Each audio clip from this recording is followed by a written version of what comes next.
Welcome back to the Grammy-nominated award show, Review the Pay-Per-View. We're here with Royal Rumble 2005. There's probably one bad match out of the whole show, but let's get into it. To kick off the show was not a dud, but it was probably not the best match out of the card. We had Edge versus Shawn Michaels. The whole reason this match took place is because Edge was mad at HBK because the fans voted Shawn Michaels to go for the world title, like to get a world title shot, and Edge took that personally. It was a great back and forth from Edge and Shawn Michaels, but I mean, at the end of the day, Edge holds the ropes for the win. It was 3 stars, but 2.5 stars actually. Could have been better. Next up was a casket match, The Undertaker versus Heidenreich, and honestly, this is a little bit better than the first match. Started off slow, but it picked up near the end, and Heidenreich was scared of caskets, so he didn't want to be put one, of course. And he was very green as well. He was throwing punches, but I give it Undertaker for selling. I mean, he sold it pretty good. Halfway during the match, Snitsky would come out and help Heidenreich. Apparently they're buddies. They would start attacking the Undertaker, rolling him towards the casket. Open the casket. Who else is in there? Kane. Kane and Snitsky were going and having a rivalry, I figured. And they would just go off. On that point, it was the match pick up. Kane and Snitsky would start fighting in the crowd, and they leave. One of my favorite parts of this match is when the Undertaker would put Heidenreich in half his body in the casket, and he would leg drop the casket with him in it. It was pretty dirty, and Undertaker would give a terrible choke slam to Heidenreich, but a good tombstone, and rolls Heidenreich into the casket for the win. I gave this 3 stars. Yes, I gave this one 3 stars, the other one 2.5. I mean, fucking leave it in the comments. Come on. Next up was a triple threat match for the WWE Championship. JBL puts his title on the line against Kurt Angle and The Big Show. Now, let me just say, these past few pay-per-views, Big Show has been kicking ass. He's been dominating, and this one is no different.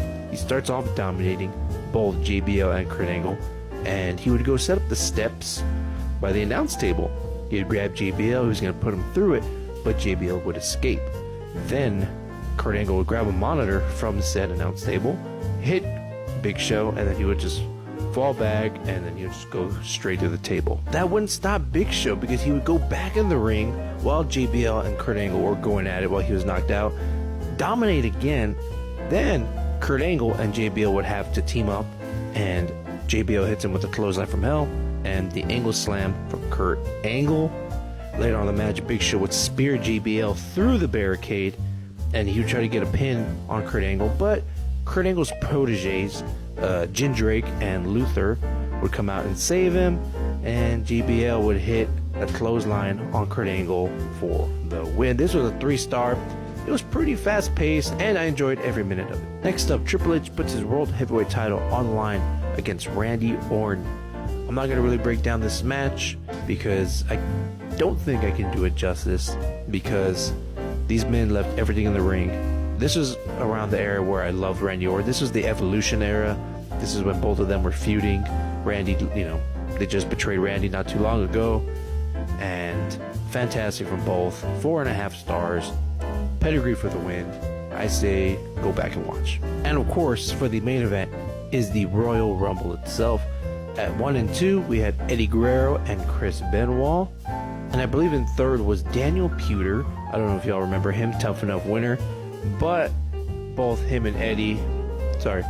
Chris Benoit and Eddie would just start beating the shit out of the poor guy. And then Bob Holly would come in. I don't like Bob Holly, but he would also join in on the fun and just start beating the shit out of the poor guy. The match would go on, and Muhammad Hassan would come in, and all 13 men that were in the ring start joining together, kicking his ass. They all pick him up overhead, and they just throw him out. Poor dude. I don't know who can point this out, but when did they stop doing people who, was already on the card would come back in the Rumble? Because we had Shawn Michaels, Edge, and Kurt Angle both come back in after already having a match earlier in the night. But Kurt Angle would come out, do the original Suplex City, Germans, belly to everybody, and but Shawn Michaels would throw him out, and Kurt Angle would be pissed about that, go back in and throw Shawn out. This will also be the elimination when Snitsky would clothesline Paul London and just that flip. You can just watch it right here. Then we are down to our final 4, which would be Edge, Rey Mysterio, Batista, and John Cena. Rey would get eliminated first, then Edge, and then we had the famous double elimination. Everyone knows the famous elimination when John Cena and Batista's feet both hit the ground. The refs would go back and forth lifting their hands, and Vince would come out, tear his quads, and Batista would win the Rumble. I gave this Rumble at least a 3.5. It was fun. The ending was very creative. I think it was an accident, but overall, it was a good time. And that was the pay-per-view. Like I said, the first match was okay, but everything else was pretty fun. And next Friday, it looks like we're having Battleground 2015. I have the next month and a half planned out for Fridays. And we'll see you then. Until next time.